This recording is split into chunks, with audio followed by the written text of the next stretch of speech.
Rock and roll Chicago, rock and roll Chicago, my hometown. Well, I was born in the city, gonna rock the city, Chicago.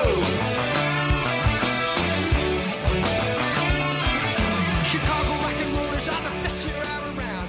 Hey, this is Paul Martin And Ray the Roadie. for the Rock and Roll Chicago podcast. I want to go for the weather's getting nicer. I want to go for a ride. It is. It's funny you mention that. I just washed and polished up my bike. You did? It's nice and clean and shiny and stuff. It's one bad motor scooter, man. Wow. It is. That's cool. I can't wait to hit the road running. Yeah. Head on down the highway. Is it 10 speed or what? It's What kind of bike is it? It's a road king, a Harley Road King. Oh, I see. I don't have one of those. Road King Classic. No. But yeah, this is great weather for riding. The only kind of scooter I'm riding is a Rascal? Wheelchair. A Rascal? Yes. Those are pretty popular in Florida. Yes. They even got Rascal races. Do they? They do. They do. Can you soup up your Rascal? I'm sure you could. Yeah. I see guys that souped up their golf carts. Yeah. Oh, yeah. So I'm sure you can get a hot Rascal. Now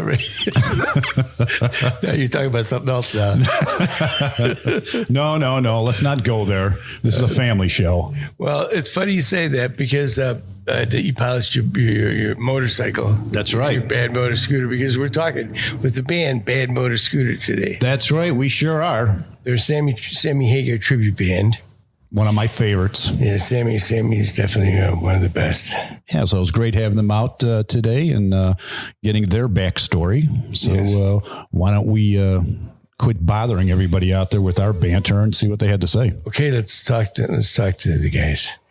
Hey everyone, welcome to the show. Today we're speaking with the band Bad Motor Scooter. We've got Dan and Steve and Mike and Dave. Dave, you must play the part of Sammy Hagar. Yeah, that's my role. Yeah. How could you tell? Yeah, how could you tell? He's just got the look, you know. You're pretty smart, look. Paul. Sammy look. How you guys doing today?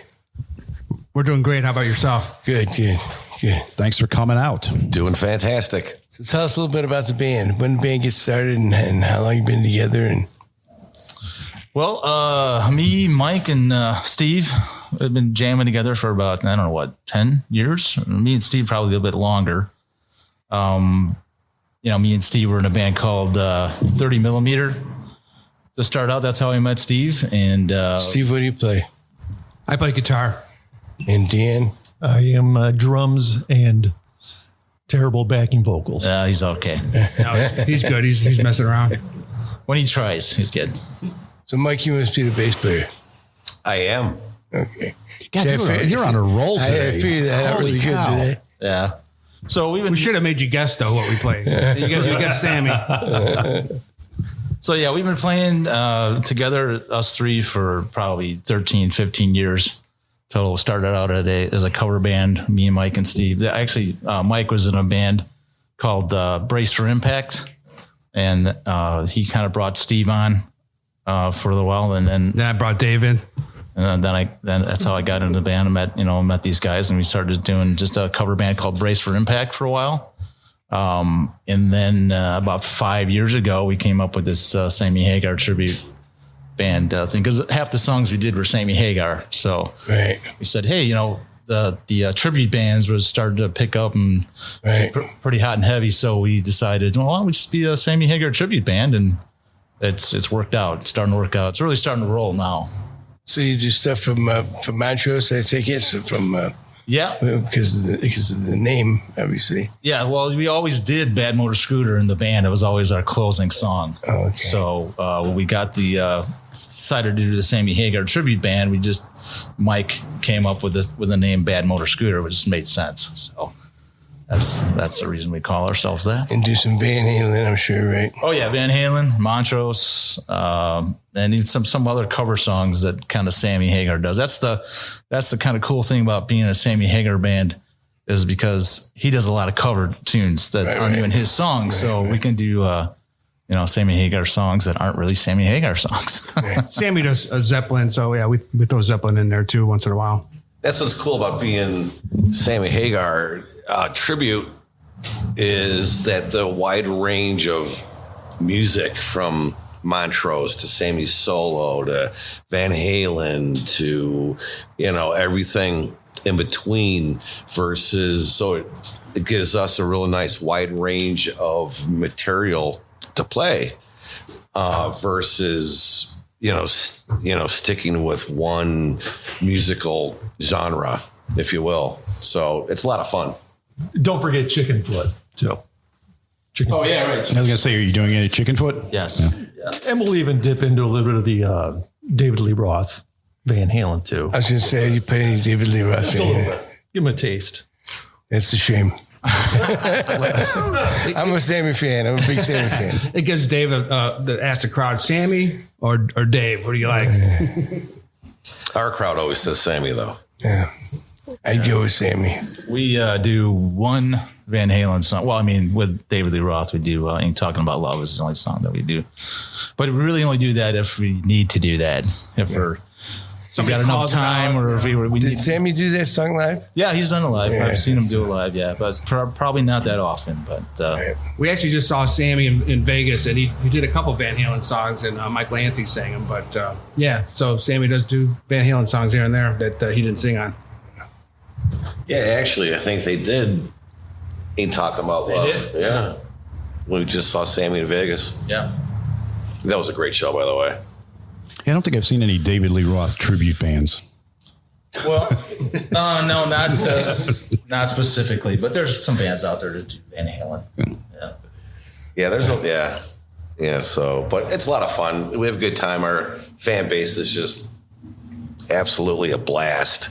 At our live shows, we certainly try and entertain everybody the best we can. It seemed to work out pretty good. Yeah, one of the nice things is that we'll just get people that just Sammy fans. They haven't seen the band. They know we do it because, of course, we're going to advertise it that we're Sammy Hagar tribute. And we'll get people with their shirts on, Cabo Wabo, you name it. And they just come out just because of that. So it's really kind of A lot of Montrose fans out there. yeah, there's a wide variety of like they already mentioned that Mike did a lot of different albums you can cover over the years, and you got fans from all those albums. Yeah, when I heard the name, I wasn't sure if you guys were just a Montrose tribute or what, until I read up on you. And I found, Yeah.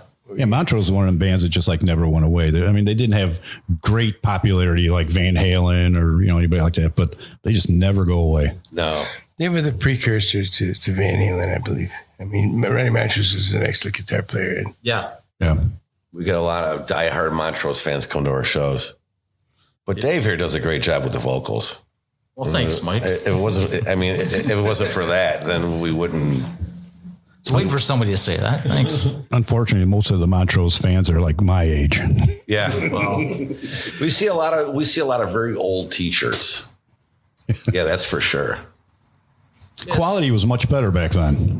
They last. the t-shirts? Yes. Yeah. So it's been like the past 2 years we've really started to roll. I mean, we're picking up a lot of fans. well, how'd you guys survive through COVID? That was an interesting time because we were just starting to roll. We had about 6 or 7 shows lined up, and then they all got canceled. And we were just like, oh, well, so what do we do now? We kind of sat back and, practiced and kind of did songs and or tried to pick up new songs and stuff like that. And then I think it was Bobby Carlson from Sundance Saloon, reached out to us and said, hey, I want to do a show with you guys. Was that one?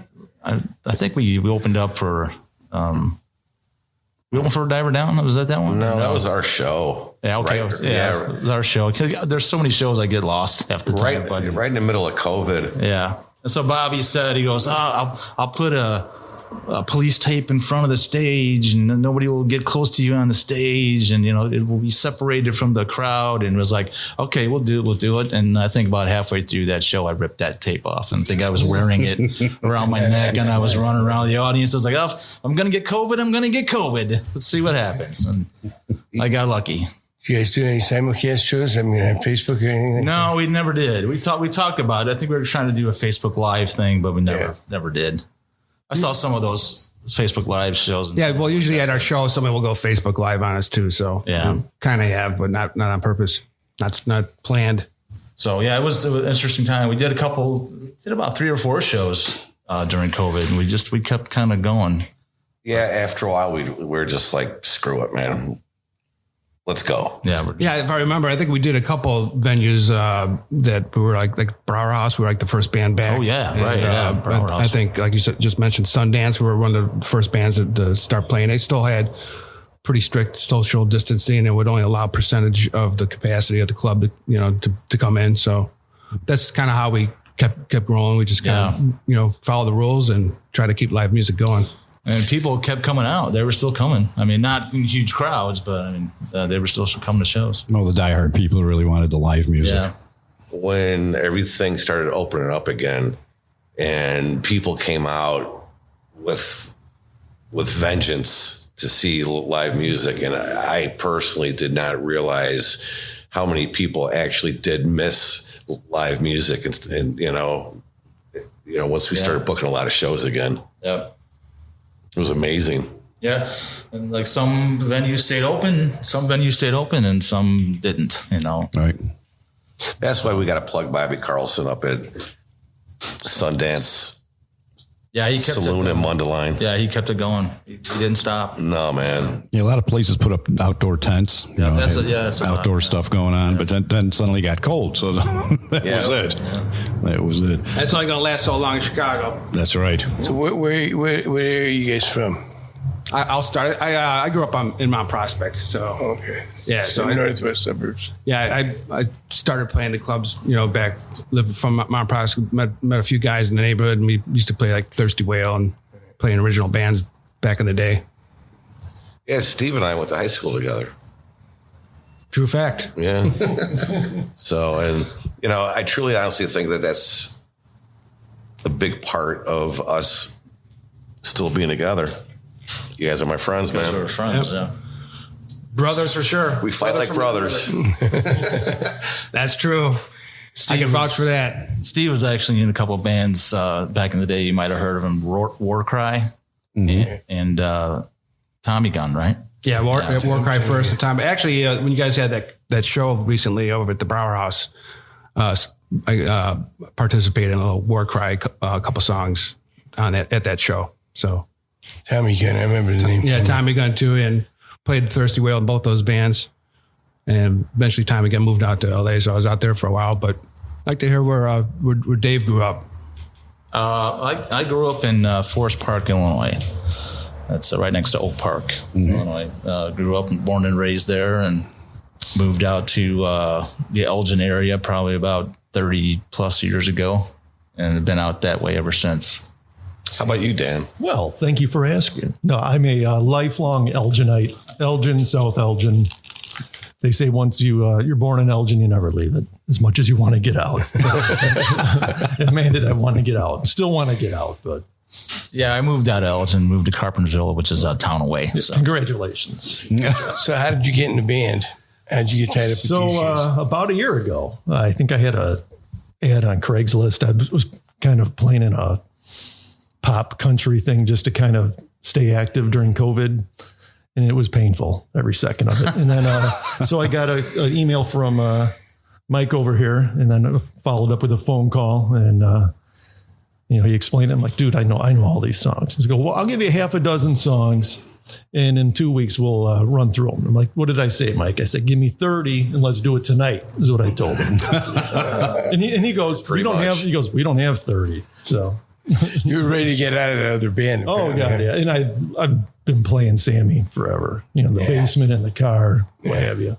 So it was perfect match as far as I'm concerned. So how'd you start playing the drums as a kid? Or? Oh yeah. And, I don't know, 15, 14, played in a band, Damaged Goods, for about 10 years. We turned into a Scorpions tribute band, aptly named the Scorps.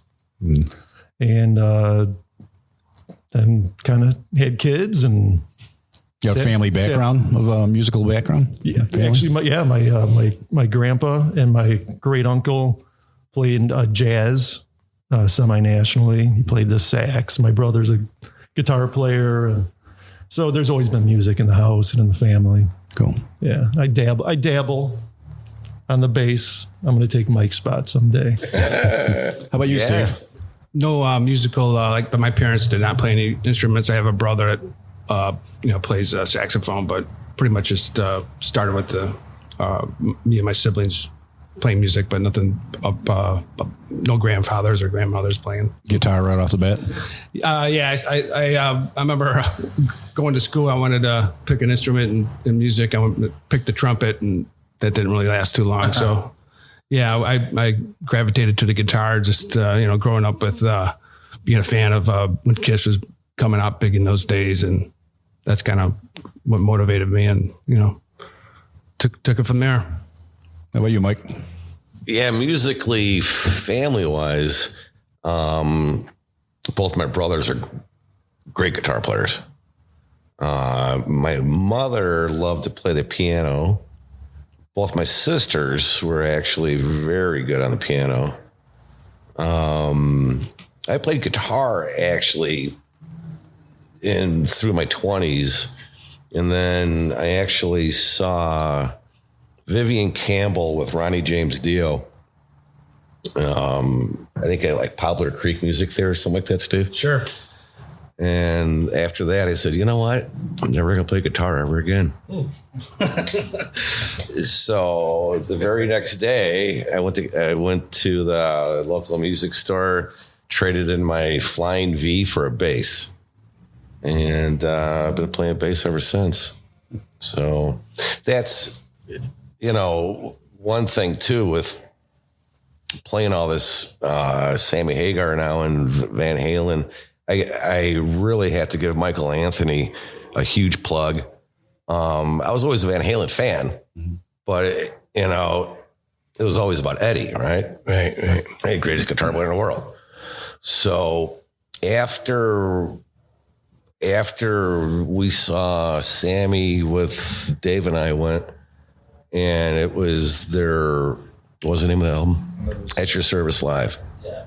So the work that Michael Anthony does on that album, I have a complete and total respect for his playing now. And if anybody was ever to ask me what I thought of him, I would just say seasoned. I mean, just phenomenal. And so now that I've been learning to emulate a lot of his work, I've just found that that guy is just fantastic. Just absolutely fantastic. You still have that first bass that you get?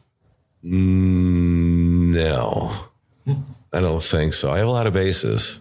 Yeah, but the very first one I think was old K bass. My two brothers also, who I'd mentioned, who are great you guitar traded players. a Flying V though. I think. Yeah. I had a Sunburst Gibson Flying V. Wow. And my brothers. Not bad for a first guitar. Yeah. That's awesome. Yeah, my brothers and I used to sit around when we were kids watching TV, and then a commercial would come on, and all three of us had guitars in our hands, and we had to try and learn the commercial song the fastest before it went away. Nice. Yeah, I don't think I won very much. But it was a lot of fun. But yeah, so that's where it all started, man. My whole family's always been very, very into music. And now Dave. Well, let's see. So you want to know when I started singing, or Yeah, what's your musical background? How'd you get started in all of this? Play guitar too? what's that? You play guitar? I started out actually playing bass guitar. That was my, before I got into any band. That was traded in for electric, right? For Flag B? I traded in for the vocals. I was like, I got into a band and I was playing bass for them. And we actually had two bass players. So it was one of those type of deals, right? And we had this other singer that was in the band and he wasn't really that good.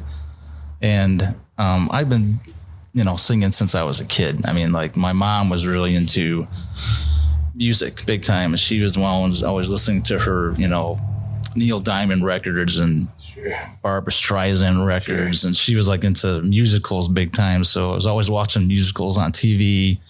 She actually took me to go see Jesus Christ Superstar back in what year was that? 1970. Yeah, 72 or 73 or something.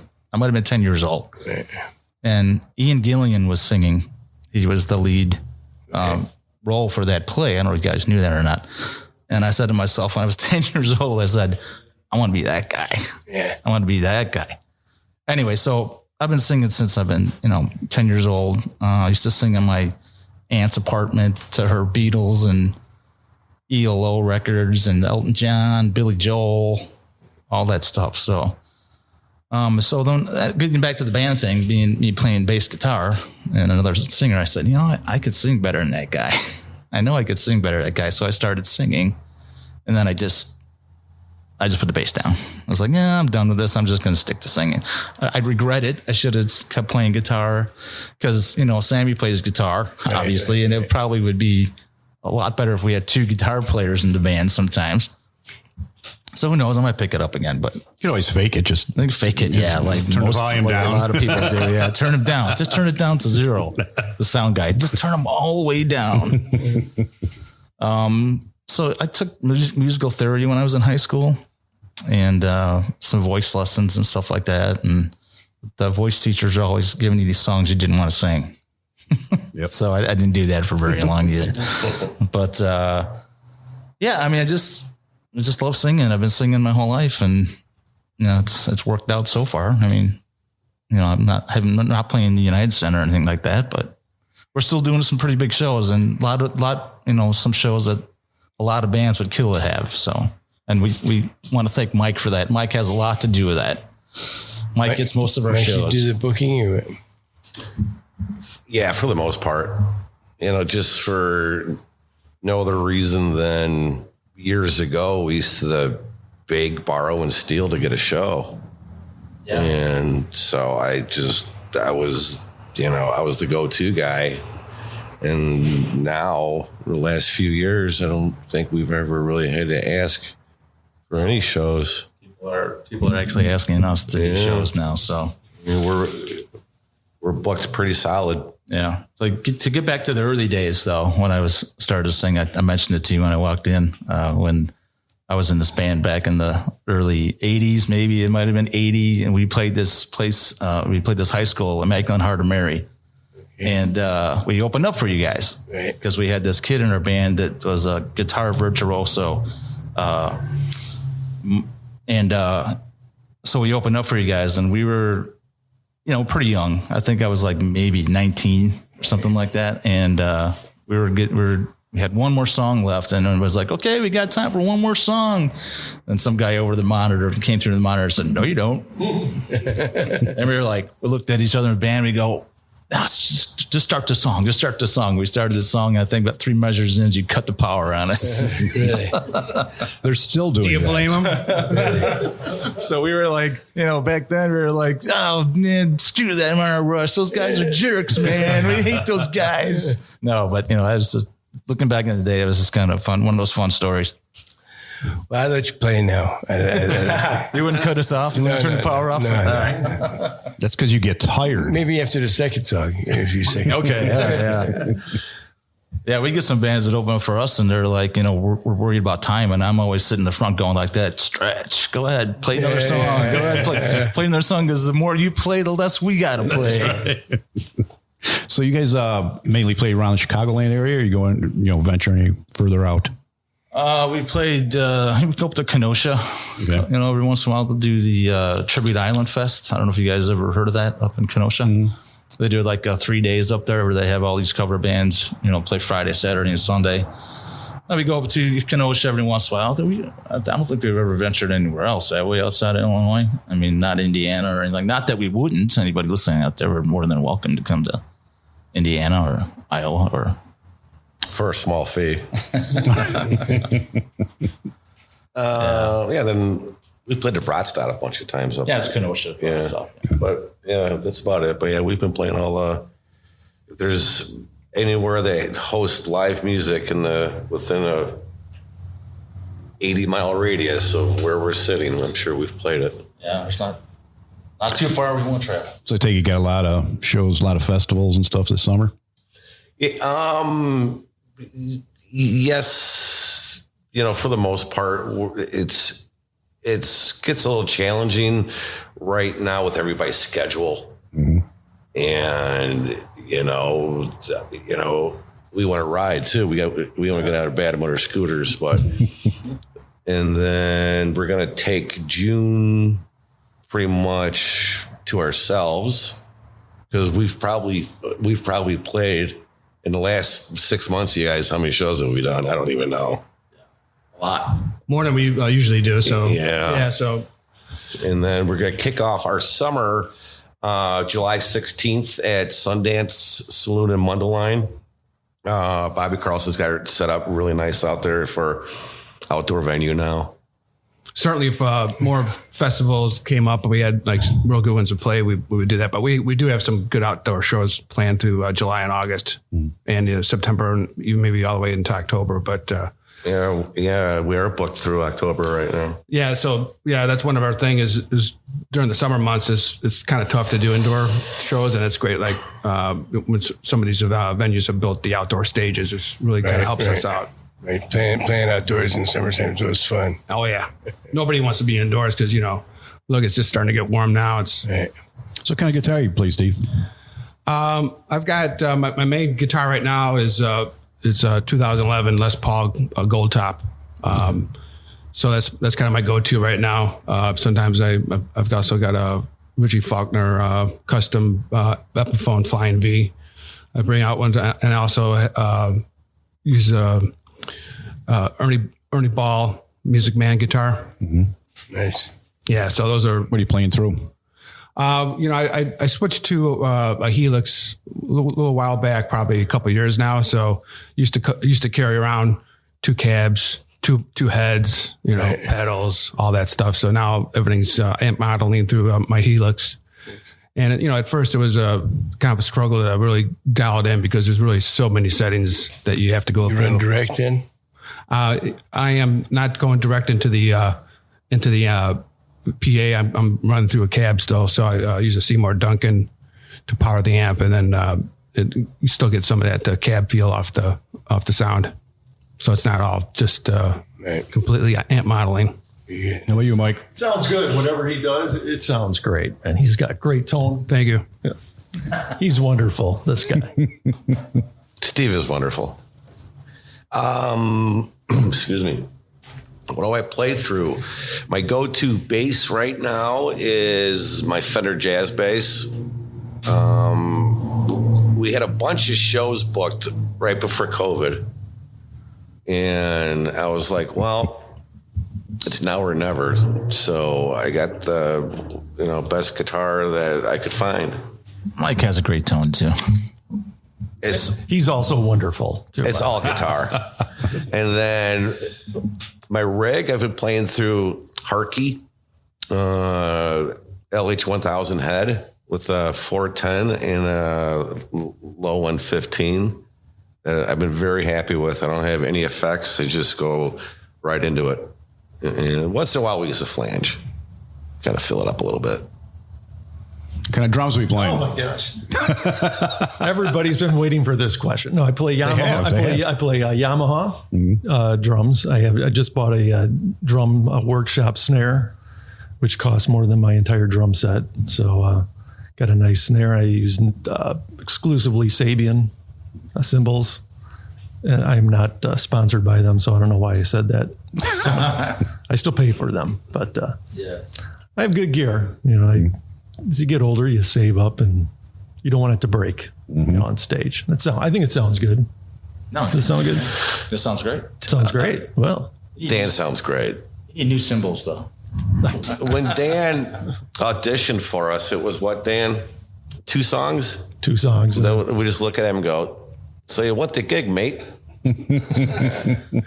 Yeah, I mean, we've had a lot of drummers. Me and Steve and Mike have pretty much been the core of the band, and we've had some really good drummers. Every drummer we've had has been a good drummer, but just some couldn't do the gigs, or they were in another band, they couldn't do the show. And so we just wanted to get a drummer that was going to be part of the band, that was going to be, this is your number one band. You're not going to be in two different bands, and say, well, I can't do that show because my other band's doing that show. So that was the main thing we were looking for. And we were hoping to get somebody that could actually play drums too. And Dan has actually just fit right in from like the first practice. We were like, yeah, this is our drummer. This is the guy. And he's made a huge difference also with getting us out there noticed, and with Twitter and Instagram and all that stuff. Dan has been instrumental in making sure that we're getting promoted out there. And we've never had a drummer to do that for us in the past, or actually he cares about the band. So, other than him being a great drummer and a good backup singer, he's been huge as far as getting us noticed and out there. Well, Mike, you must fit in good with you, because obviously you're a bass player and drummer have to work together, right? Yes. And I'm pretty picky when it comes to Everything? Yeah, no. That was Dan chiming in there. Yeah, I'm pretty picky when it comes to playing with the drummer, being a bass player. And Dan has just done a great job, and couldn't be happier. Yeah, we've like Dave mentioned, we had some really good drummers playing with us before Dan, and we were just even as good as they were, we were still used to kind of like, well, the song, we want to do this. This song goes like, kind of correcting them or making sure they're on track. Dan coming in, and he keeps us on track. Yeah. So he's amazing with how he knows these songs. Like, no, this is how it goes. He knows how it goes. I mean, so he has really solidified the band in that respect. I always say that the drummer's driving the bus, right? He's driving the whole bus. So that rhythm section, Mike and Dan really killed it. It's really a pleasure to be working with these guys. We're not done with the whole gear thing. So, Dave, what kind of voice do you use? Well, Ray, I have a roadie to carry my mic stand and mic in for me. And sometimes we have to pull out the rubber band for Dave, though. I use a Shure SM58, wireless mic, which, I love the wireless. There's guys out there that don't like the wireless, but when I'm up there, I'm pretty much never on stage. I'm pretty much out in the crowd or at the bar. Wireless or at the bar. Way to go. Right. At the bar, having somebody buy me a drink. Bringing us shots of tequila. Knocking bottles out of waitresses' hands on purpose. No, kidding, on accident. What kind of tequila did you like? Right now, well, everybody says, Patron, but we're actually, I like Casamigos. It's a really good tequila, and Cabo, when Cabo's available, we'll drink that, but it's really not available at any of the bars. Cabo, they don't carry it. Blanco, Reposado, or Añejo? A Reposado, okay, for sure. Yeah. I'm an Añejo guy. Yeah. Oh, that's the good stuff. That's the expensive. I don't see many bars carrying the. Yeah, they usually stop at the Reposado. Yeah. That's it. But and not most bars don't have the Reposado either, so you're stuck with the Blanco. The Blanco, yeah. So, but yeah, tequila always is a staple at our shows. We the bartenders, or not the bartenders, but the owners. I know I like these guys, right? I know. The owners either say after the show, they're always like, "Dude, we got to order more tequila when you guys come here, man, because we run out of tequila." We actually had a bar run out of tequila. Yeah. Oh yeah. Or they'll say, "Well, Bad Moose Suitor's coming. We got to stock up on the tequila." So, like last show, we had somebody brought up a tray of about 20 shots. I looked down, there's a tray of 20 shots of tequila on the stage. And I'm like, we're not going to drink all these. At least not right now. Yeah, we go through the tequila. And this is the only band I've ever been in where I get on stage sober and get off stage and not so sober. Well, for some crazy reason, too. And the other reason I drink tequila a lot is it actually helps my voice. Yeah. I don't know why, but it does.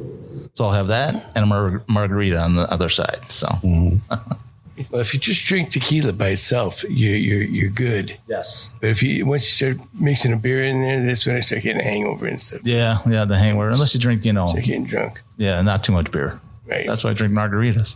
That's why I drink the good tequila too. Yeah. That too. Yeah. Yeah. I was talking to somebody at a show once, and it was like, "Hey, you want to do a shot?" And I'm like, "Yeah, let's do a shot." Because after the show, everybody wants to buy me shots. And they're like, "Oh, you want to do I can't even think of the name of it. Cuervo. Hey, you want to do Cuervo?" And it's like, does anybody even carry Cuervo anymore? Remember that stuff used to be the good stuff. Remember? It's you're getting Cuervo Gold, man. Yeah. So Dave is a tequila snob. Yeah. A little bit. Nothing wrong with that. Nope. Well, you should try the Jose Cuervo Gran Familia. That's very good stuff. Really? And most places it's about $20-$25 a drink. Oh, okay. I'll have to try. I'll have some fan buy that for me. There you go. That's Actually, really- they're having a tequila fest in Cincinnati in a month or so. Yes, that. Mike, get on it. Let's do it. That'd be a perfect place for you guys to play. Where's that? Cincinnati. Oh yeah. It's a little over the 80-mile limit. We'll go.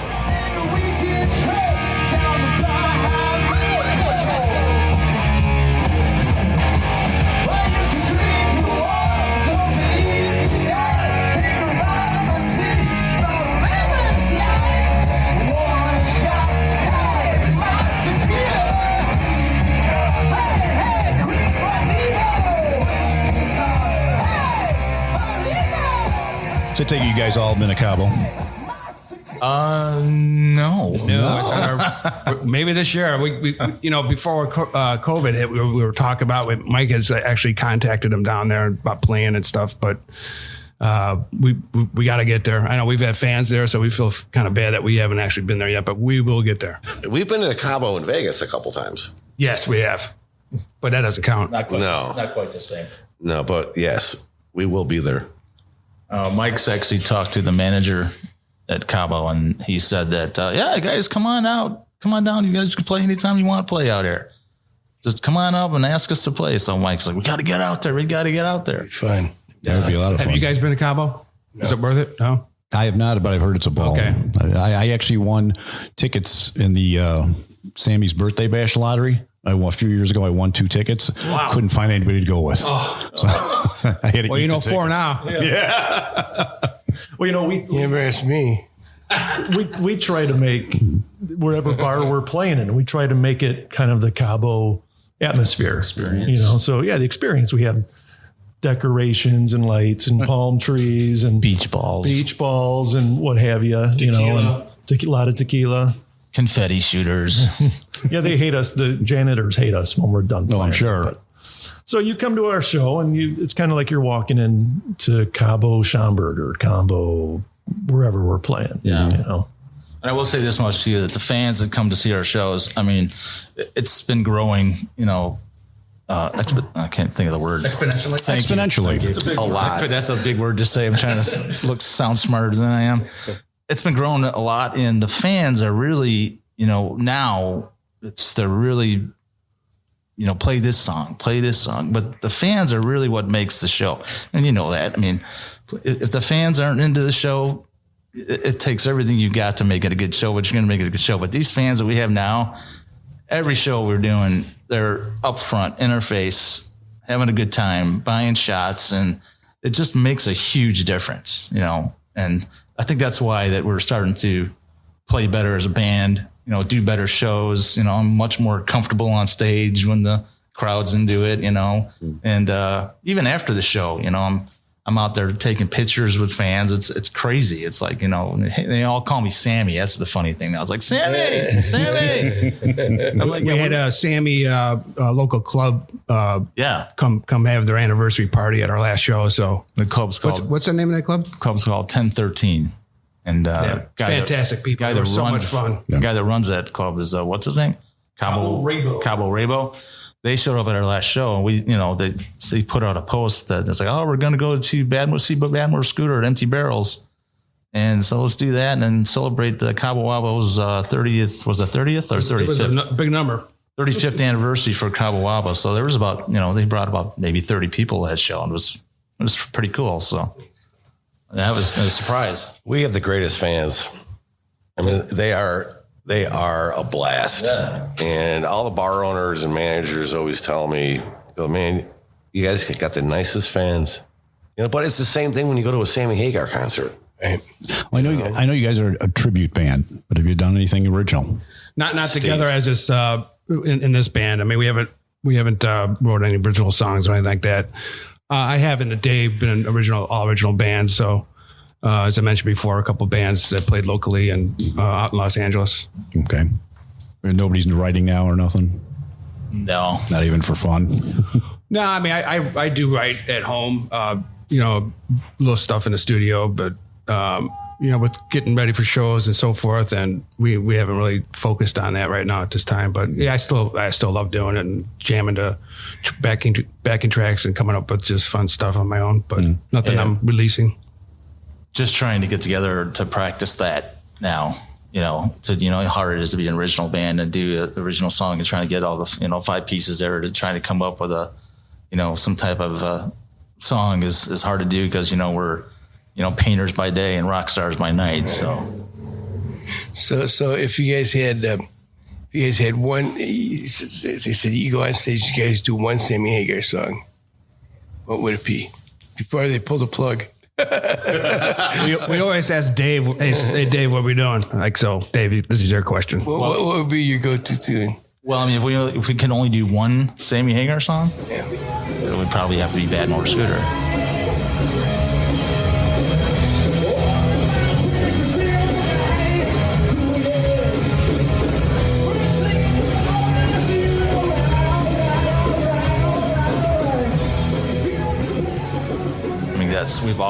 Even when we were in Race for Impact, for 15 years ago or 13 years ago, we've always ended with that song. It's just like, we are going to end with Bad Motor Scooter no matter what. If the building's falling down or if it's on fire, you're not leaving until we do this song.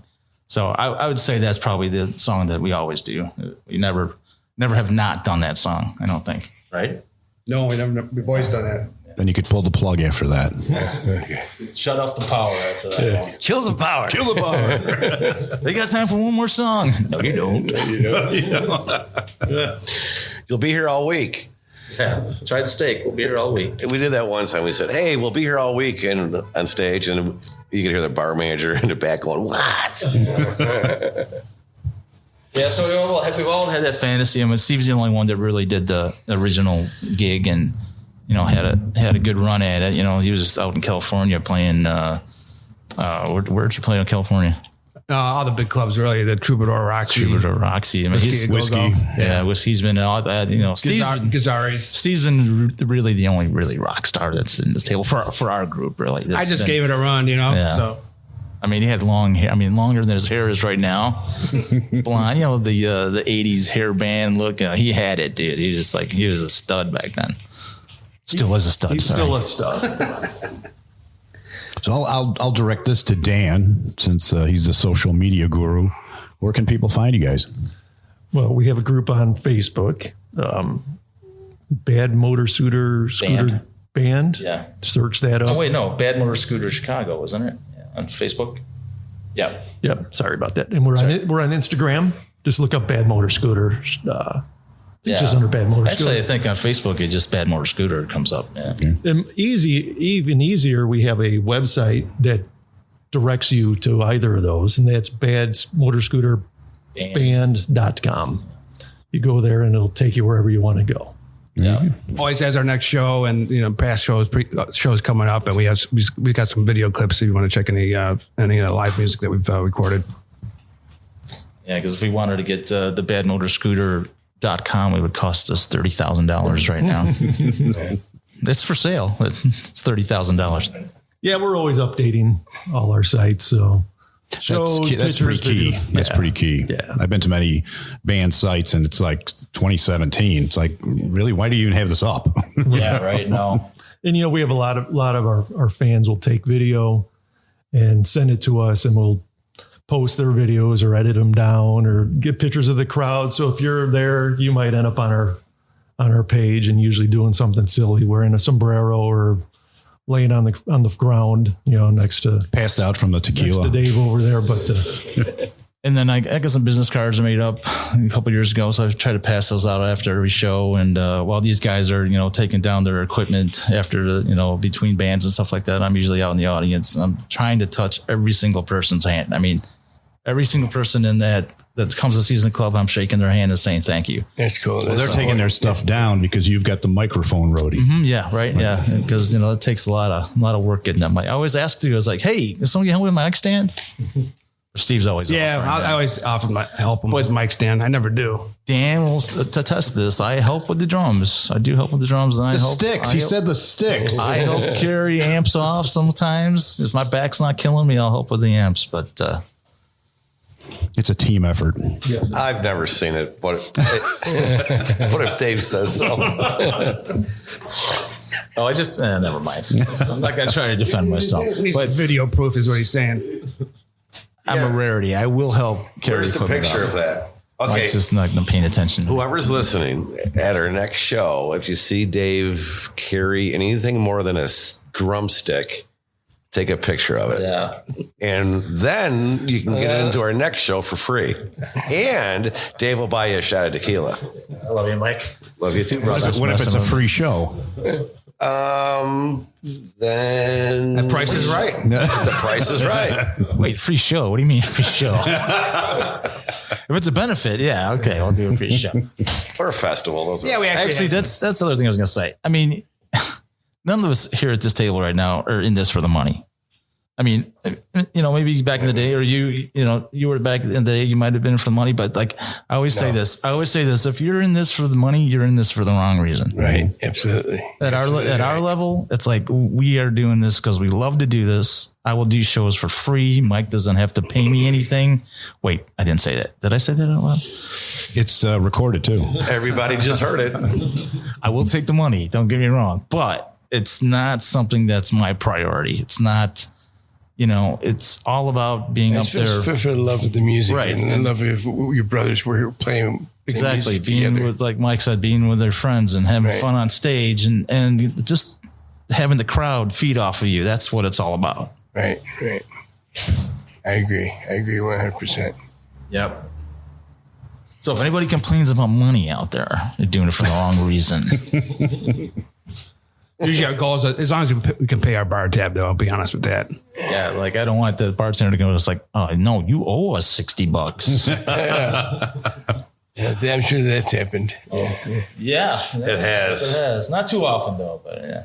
It's gotten better, a lot better lately. Well, thanks, guys. Thanks for joining us Yeah, today. thanks for coming out. Bit of a drive for you, but we appreciate it. Oh, thanks for having us. We really appreciate that. This is going to be a memorable moment for us. Just, all the stuff that we go through and you guys are recognized to bring us in. We really appreciate it. Thanks a lot. Yeah, thanks so much, guys, for inviting us to do this. It's awesome.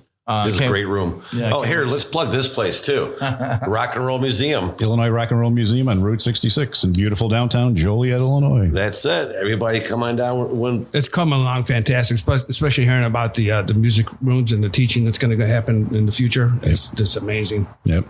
And you're right across the street from the Forge. That's right. Yeah, So we played there one time. Thanks, guys. Well, thanks. Thank you Yeah, very I'm a much. big Thanks a lot. Sammy fan. I'm looking forward to seeing you guys sometime soon. Yeah, anytime you want to come out and jump on stage and play, you're more than welcome, buddy. All right, Absolutely. Thanks. No, Why would you I'll just unplug them. you want to plug me? One more song. Payback's a bitch, I know. And if you need an opening band, we'll be there. Thanks, guys. Thanks, guys. Thanks.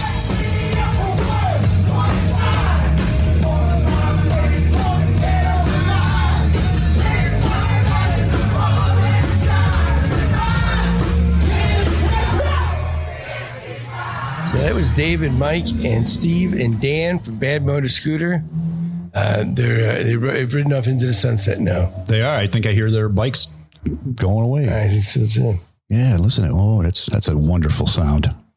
Yes, it is. Well, the weather's changing and you can ride now. That's right. I was going to ride up here today to the studio. I thought about it, but the bike, it's so shiny. It's so clean. I didn't want to get it dirty. Oh, okay. So I didn't bring it here today, but it's not a bad jaunt for me from home to the Illinois Rock and Roll Museum on Route 66 in beautiful downtown Joliet, Illinois, where our studio is located. Right. Well, it's great talking with those guys. A bunch of nice guys, aren't they? Yes, they are. Yes, they are. I can't wait to go see them. Yeah, I'm I know looking forward to they're taking June off, but after that, we're going to have to find somewhere and go up there and see them. Yep, definitely, because you can't do much better than Sammy Hagar in my book. No, I've always liked Sammy from the Montrose days, and Yes. I'm showing my age with that. But I remember buying a new Montrose album, so, when they just came out. So that's my age. That's right. You know. That's okay. That's I'm right. getting close to Medicare. Yes. Speaking of age, though, I heard that M&R Rush just released their 7th studio album, Goodbye City Lights. Yes, they did. Yes, we did. It just came out yesterday.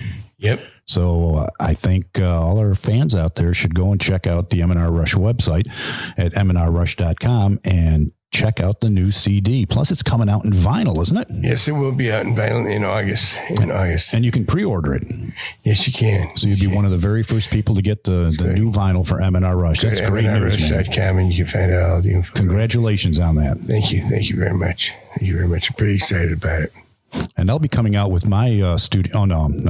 It's going to be a studio album of podcast interviews. That'd be cool. Yeah, it would be. Yeah. Just me, though. I'm going to take you out of it. It's going to be a solo effort. That's right. It's just going to be, they'll be answering questions that you asked, but they'll be like, why'd they answer that? Ray didn't ask them that. Yeah. So I may think about doing that. You could overdub me. Oh, yeah. Over dumb? Yes. Oh, dub. I thought you said dumb. I'm sorry. So otherwise, it's great talking to you folks out there. The weather is changing. Get out there, enjoy the summer as it's coming. Ride your bad motor scooter or go work in your garden or whatever you like to do outdoors. Okay. All right. I'll do that. Okay. I like to play music outdoors. Playing music outdoors has always been awesome. Yep. Okay. All right. Thanks for listening, everybody. Thank you. See you next week. Bye-bye. Rock and Roll Chicago podcast does not own the rights to any of the music that's played on this podcast.